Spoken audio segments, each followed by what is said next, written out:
다 함께 사도신경으로 신앙 고백드립니다.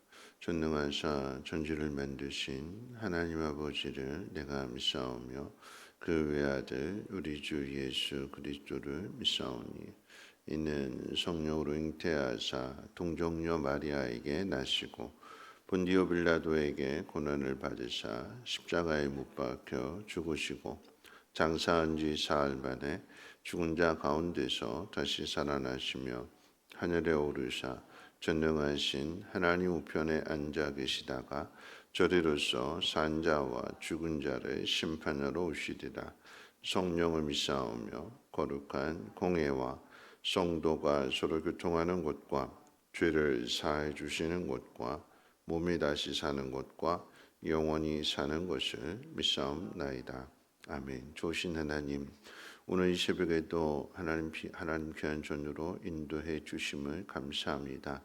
하나님, 우리를 불러주셨사오니 하나님의 뜻이 무엇인지 깨닫게 하시고 그 뜻을 구할 때에 들으시고 응답해 주시고 하나님의 뜻을, 하나님의 영광을 우리의 삶 가운데 나타내게 도와주시옵소서. 고난을 당할지라도 이 고난이 우리에게 유익이 됨을 깨달을 수 있도록 믿음의 눈을 열어 주시옵소서. 귀한 예물 하나님 앞에 올려드릴 때 지금까지 지내온 것 주의 은혜입니다. 연약한 가운데 도와주시고 허리 수술하지 않고 고쳐 주시옵소서. 최영희 권사님 귀한 소원 예물 드리오니 주님 기억하여 주옵시고 하나님 깨끗하게 고쳐 주시옵소서. 예수님의 이름으로 기도합니다. 아멘. 하나님 말씀 봅니다. 하나님 말씀은 마가복음 5장 35절로 43절 말씀 되겠습니다. 하나님 말씀은 마가복음 5장 35절로 43절까지 한 절씩 교독으로 읽겠습니다. 아직 예수께서 말씀하실 때에 회당장의 집에서 사람들이 와서 회당장에게 이르되 당신의 딸이 죽었나이다. 어찌하여 선생을 더 괴롭게 하나이까?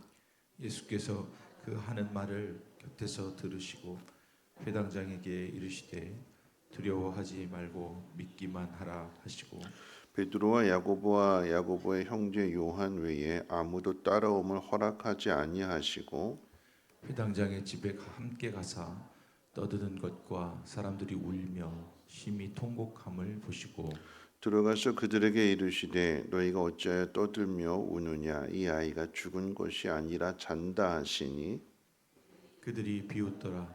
예수께서 그들을 다 내보내신 후에 아이의 부모와 또 자기와 함께한 자들을 데리시고 아이 있는 곳에 들어가사 그 아이의 손을 잡고 이르시되 달리다고 마시니 번역하면 곧 내가 네게 말하노니 소녀야 일어나라 하심이라. 소녀가 곧 일어나서 걸으니 나이가 12살이라 사람들이 곧 크게 놀라거늘 예수께서 이 일을 아무도 알지 못하게 하라고 그들을 많이 경계하시고 이에 소녀에게 먹을 것을 주라 하시니라. 아멘. 잔잔한 호수나 바다에 예기치 않은 광풍으로 인해서 어려움을 당하게 되는 것처럼 회당장 야이로의 그 삶 가운데 예기치 않은 시련이 찾아왔습니다. 12살 된 딸이 병들어서 죽어가고 있는 그런 시련입니다. 회당장이라고 하는 그 직책에서 알 수 있는 것처럼 하나님에 대한 분명한 믿음이 있습니다. 장이라고 하는 그 직책, 그 자리는 아무나 올라갈 수 있는 게 아니잖아요. 그 가운데 있어서 성실하고 그 가운데 있어서 믿음도 좋고 그런 사람이 장이 되는 곳입니다. 하나님에 대한 믿음도 있고 누구보다도 더 열심히 믿은 사람이라고 생각할 수 있는데 그런데 그럼에도 딸이 죽어가고 있는 상황에서는 아무것도 할 수 있는 곳이 없습니다. 내가 믿음을 잘 지켰는데 내가 누구보다도 더 열심히 했는데 왜 나한테 이런 시련이 찾아왔을까 생각하게 되는 거죠. 그런데 그 시련으로 인해서 이제 딸을 살리고 싶은 그 아비의 마음으로서 이 야이로가 예수님 앞에 나올 뿐만 아니라 예수님 앞에 무릎을 꿇고 간청하게 됩니다. 우리 집에 오셔서 우리 딸 좀 고쳐달라고 하는 간청일 것입니다. 세상적인 기준으로 보면 야이로는 회당장입니다. 반면에 예수님은 나사렛 목수의 아들입니다. 나이로 따져본다고 해도 야이로의 딸이 12살이라고 했으니까 이 야이로의 나이를 추정해 보면 30대 후반이나 또 40대 초반 정도가 되겠지요. 이 당시에 예수님은 공생의 2년이었기 때문에 30살부터 공생애를 시작하셨으니까 32살의 나이가 될 것입니다. 30대 후반이나 40대 초반, 32살, 회당장과 나사렛 목수의 아들. 이게 야이로와 예수님의 세상적인 관계였는데, 그런데 이 딸의 문제로 인해서 이 관계가 뒤집히게 되는 거죠. 회당장이 예수님 앞에 무릎을 꿇습니다. 제발 좀 우리 집에 오셔서 우리 딸 좀 고쳐주십시오. 이런 기도는 그렇게 시작이 되는 거예요. 내가 가지고 있는 그 모든 것 다 내려놓는 것입니다. 내 힘으로 무언가 할 수 있고 내가 자랑할 만한 것이 있을 때는 우리 하나님 안 찾잖아요. 내 힘으로 하려고 하고 모두 다 똑같습니다. 살만하면 간절해지지 않아요. 살만하면 그저 이 땅에서 살아가는 그것으로 만족해하고 그거 누리려고 하고 하나님의 뜻이 어디에 있는지 찾으려고 하지 않고 그냥 이 땅에서 그렇게 그냥 흘러가는 대로 흘러갈 뿐입니다. 그런데 갑자기 광풍이 불어오게 되면 갑자기 시련이 찾아오게 되면 다시금 그 관계를 새롭게 하는 거죠. 야이로가 예수님 앞에 무릎을 꿇는 것은 창조주와 피조물의 관계로 다시 돌아가는 거예요. 나를 구원해 주실 분은 내 이 문제를 해결해 주실 분은 예수님밖에 없다라고 하는 그 믿음을 가지고 무릎을 꿇는 것입니다. 무릎을 꿇고 간청하게 되는 거예요. 여러분 기도는 그렇게 시작하게 되는 거예요. 내가 가지고 있는 지위, 내가 가지고 있는 신분, 내가 가지고 있는 환경, 조건 다 내려놓고 어린아이 같은 마음으로 무릎을 꿇는다라고 하는 것은 겸손해지는 거잖아요. 자기 모든 것들을 다 비우는 것이고 그 앞에 무엇이든지 복종하겠다라고 하는 의미가 되는 것입니다. 자, 이런 이 아이로의 간청에 대해서 간절히 청하는 그런 모습에 대해서 예수님께서 응답해 주셨습니다. 허락해 주셨어요. 이제 기도에 대한 응답이 되겠죠. 무릎 꿇고 기도했는데 예수님이 들어주셨습니다. 그래, 너희 집에 가자. 응답해 주신 거예요. 얼마나 기뻤을까요? 요청을 했는데 들어주셨기 때문에 기쁜 마음으로 이제 집으로 향하게 되는데 그런데 가는 도중에 어제 말씀 살펴봤던 것처럼 혈루증을 앓던 여인이 갑자기 튀어나오는 바람에 예수님이 발걸음을 멈추십니다. 옷자락에 손을 댄 게 그게 무슨 특별한 일이라고 얼마든지 있을 수 있는 일인데 그게 무슨 중요한 일이라고 발걸음을 멈추시고 사람을 찾으실까? 딸을 생각하게 되면 이 야이로의 마음은 초조하고 한시가 급한데 그런데 이 혈루증 앓는 여인의 병이 고침을 받게 되는 것을 눈으로 다시 한번 보게 되면서 초조했던 그 마음은 다시금 이제 또 안도의 한숨으로 바뀌게 되는 거죠. 아, 혈루증 앓는 여인도 고쳐주시니까 예수님이 우리 집에 가시기만 하면 우리 딸도 살겠구나, 낫겠구나. 다시 기대감으로 바뀌게 되고 다시 그 마음이 기쁨으로 채워졌을 것입니다. 근데 그것도 잠시 오늘 본문 말씀 가운데 보니까 바로 그때 혈루증 앓는 여인을 고쳐주고 이제 발걸음을 옮기려고 하던 막 그때에 집에서 하인이 와서 선생님 괴롭게 하지 말라고 딸이 죽었다고. 그때 그 마음이 또 어떨까요? 제가 이렇게 말씀을 드리는 건 여러분 기도는 우리 모든 것 다 내려놓고 시작하는 게 기도라고 그랬어요. 간절히 요청하는 게 기도라고 그랬어요. 그러면 그 기도한 것에 대해서 응답되어지는 이런 과정들 속에서 여기에 그 롤러코스터 타는 것처럼 이 야이로의 성경에 드러나 있지 않지만 딸의 그 아픈 그 상황 속에서 딸을 고치기를 원하는 그 아비의 마음으로 생각해 본다면 딸의 문제로 인해서 모든 것 다 내려놓고 무릎 꿇고 요청했고 예수님 들어주셨고 기대감을 가지고 이제 나을 거야. 그런데 갑자기 중간에 또 다른 일이 생기게 되고 발걸음이 지체되고 빨리 가야 되는데 하는 초조감. 그런데 그 혈루증 앓는 여인이 고침을 받게 될 때에 다시 또 그 마음이 기쁜 마음이 되고 올라갔다 감정의 변화를 한번 생각해 보십시오. 근데 마침내 그 마지막은 딸이 죽었다. 절망입니다. 근데 예수님은 두려워 말고 믿기만 하라라고 말씀을 하십니다. 딸이 죽었는데 죽으면 다 끝인데 뭘 믿으라고 하시는 걸까요? 오늘 본문 말씀 마가복음에서는 두려워 말고 믿기만 하라라고 하는 말씀으로 끝이 나지만 똑같은 내용을 기록하고 있는 누가복음 8장에서는 두려워하지 말고 믿기만 해라 그리하면 딸이 구원을 얻으리라라고 기록되어져 있습니다.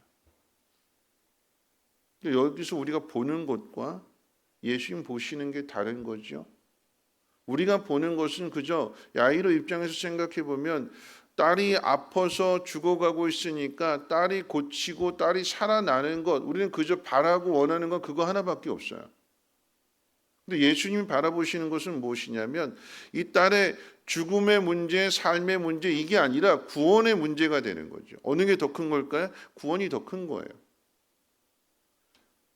병 고침의 문제는 그저 고침을 받느냐 안 받느냐 이것으로만 끝나는 이 문제가 해결되느냐 안 해결되느냐 내가 원하는 것이 이루어지느냐 안 이루어지느냐 이것으로만 끝이 나는데 우리가 바라보는 건 거기까지밖에 못 보는데 예수님은 이 문제를 가지고 구원의 문제로 연결해서 영혼의 구원까지도 하나님 나라에 들어가는 그 일까지도 이루어 주시려고 지금 이 모든 과정들 속에서 발걸음이 멈춰진 것이고 혈루증 앓는 데는 찾게 된 것이고 야이로는 초조한데 빨리 가셔야만 내가 정한 시간 안에 들어가셔야만 이 문제를 해결할 수 있다고 생각해서 마음이 초조해지기도 하고 또 마음이 또 기뻐하기도 하고 이게 감정이 수시로 바뀌게 되는데 예수님은 거기에 대해서 전혀 감정의 변화가 없으십니다. 왜요? 너희 집에 가자. 내가 고쳐줄게. 허락하셨기 때문에 이 모든 일은 누가 책임지시는 걸까요? 주님이 책임지시는 거예요. 우리가 기도한 것에 대해서 내 마음 가운데 확신이 들어섰다면 내 앞에 일어나는 혈루증 앓는 연이 갑자기 튀어나오든 아니면 상황이 더 악화가 되든 내가 부탁한 것은 그저 요한 의원이 아니라 의사가 아니라 창조주이시고 구원주이신 주님 앞에 그것을 믿고 부탁한 것이었기 때문에 주님이 해결해 주실 것이라고 하는 그 믿음을 잃어버리지 말라, 그 믿음이 변하지 말라라고 하는 것입니다. 응답은 누가 주시는 거예요? 하나님이 주시는 거예요. 주님이 주시는 거예요. 상황이 만들어내는 것이 아니라. 그래서 오늘 우리가 고난을 당하고 어려움을 당할 때 저 자신도 마찬가지로 고난 당하면 낙심하게 되고 이거 어떻게 되나 막 전전긍긍하잖아요. 그런데 우리에게 주어진 이 고난은 그저 딸이 고침을 받게 되는 일어나는 것으로만 끝나는 것이 아니라 주님은 여기에 더해서 영혼의 문제까지도 해결해 주시는, 다시 말하면 내가 기도한 것보다도 더욱 응답해 주시는 하나님이시다라고 하는 것입니다. 그래서 우리에게 고난이 유익이 되는 거예요. 보지 못한 것을 보게 될 뿐만 아니라 더 중요한 것, 더 소중한 것들을 우리에게 넘치게 부어주시는 하나님의 사랑이 그 고난 속에 담겨져 있기 때문에 어떻게 해요? 두려워하지 말라고 그랬어요. 두려워하지 말아라. 믿기만 해라. 말씀을 마칠 텐데요. 여러분 우리가 어떻게 믿어야 될까요? 이 믿음과 관계에 대해서 어떻게 두려워하지 않고 어떻게 낙심하지 않고 어떻게 마음의 롤러코스터처럼 흔들리지 않고 마음의 중심을 잘 잡고 어떻게 믿을 수 있을까요? 두 가지 이유를 찾는다면 첫 번째는요. 그래서 여기 어제 살펴본 혈루증 앓는 여인이 여기 등장하는 거예요. 많은 소문도 들었지만 그 소문보다도 예수님 앞에 부탁을 했고 예수님 들어주셨고 그래서 집으로 가는 도중에 혈루증 앓는 여인의 그 사건을 이 야이로가 직접 눈으로 보는 거예요. 눈으로.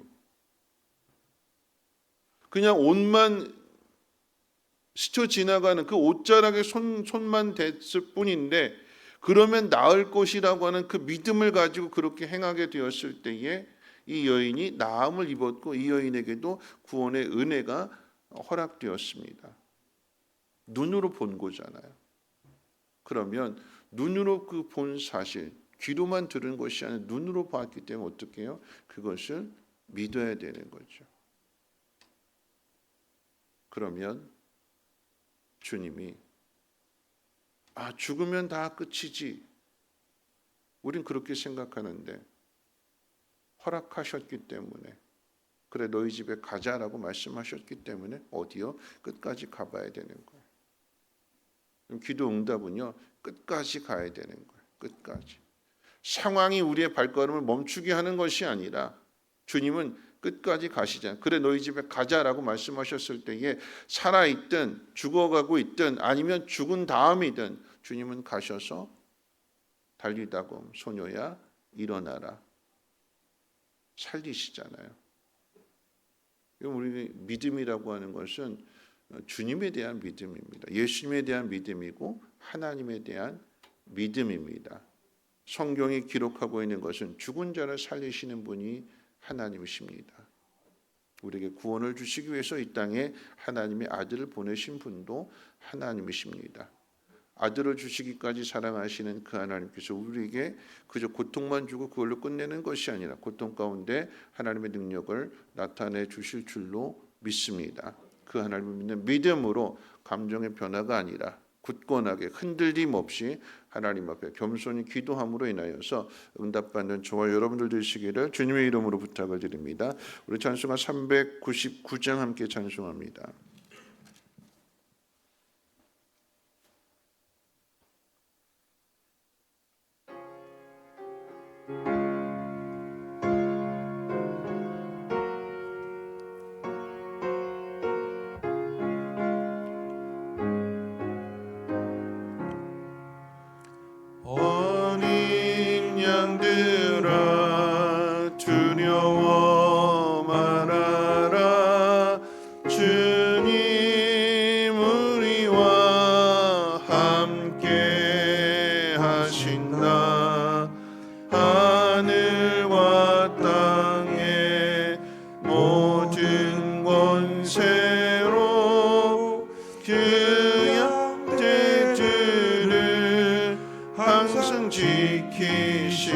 지키신다. 오직 믿음으로 두려움 없으니 오직 믿음 오직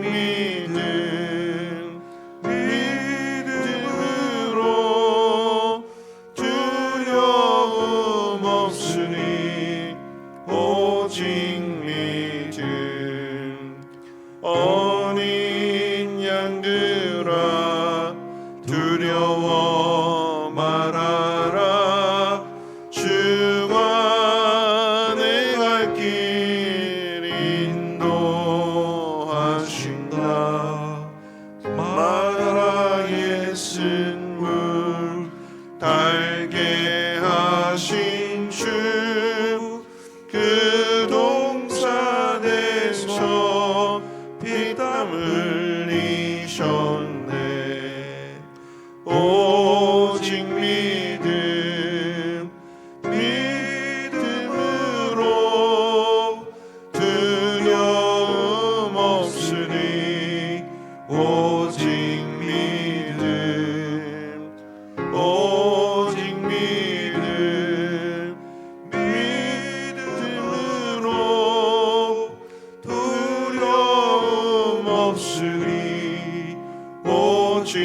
믿음 어린 양들아 두려워 말아라 주님 언제나 함께 하신다 고난과 역경 환난 중에도 능력 주님 너를 지키신다 오직 믿음으로 두려움 없으니 오직 믿음 오직 믿음으로 두려움 없으니 오직 믿음. 말씀 생각하면서 함께 기도하실 텐데요. 야이로에게 어느 날 갑자기 시련이 찾아왔고 고난이 찾아왔습니다. 고난이라고 하는 것은 자기 힘으로 해결할 수 없는 거죠. 회당장의 자리에 있지만 어떻게 해볼 도리가 없습니다. 그래서 주님 앞에 나왔고 그래서 예수님 앞에 무릎을 꿇습니다. 그가 가지고 있는 모든 것 다 내려놓는 거죠. 여러분 그 기도는 그렇게 시작하는 것입니다. 하나님 왜 나한테 이런 고난을 주시는가? 고난의 문제, 고난의 상황이 사람마다 다 다를 것입니다. 그런데 오늘 성경은요. 그 고난이 우리에게 주는 것이 무엇이냐? 믿음이래요. 믿음. 병이 가져다 준 그 유익이 무엇이냐라고 했더니 예수님은 구원이라고 말씀하십니다. 그저 병 고침 받는 것으로 끝나는 것이 아니라 살아나는 것으로 끝나는 것이 아니라 하나님 나라에 들어가는 그 영혼의 구원까지도 이 일을 통해서 주시고자 하는 것이 주님의 뜻이래요. 우리가 기도한 것보다 더욱 응답해 주시는 하나님이십니다. 우리에게 주어진 모든 상황들 속에서 하나님 내 믿음이 더욱더 굳건해지게 하옵시고 흔들리지 않게 하옵시고 두려워하는 믿음이 아니라 평안의 믿음이 되게 도와주시고 그 일을 눈으로 볼 수 있게 하시고 또한 그것을 더욱 많은 사람들에게 전할 수 있는 축복의 기회가 되게 도와달라고 여러분 기도하시고 특별히 우리 성민교회 아프신 분들 육신의 연약함 가운데 있는 분들 하나님 저들에게 믿음의 은혜를 도와 주셔서 이 일을 통해서 그 믿음 더욱더 굳세게 하옵소서. 우리 함께 통성으로 하나님 앞에 기도합니다. 거룩하신 하나님 감사합니다. 오늘도 하나님 말씀을 듣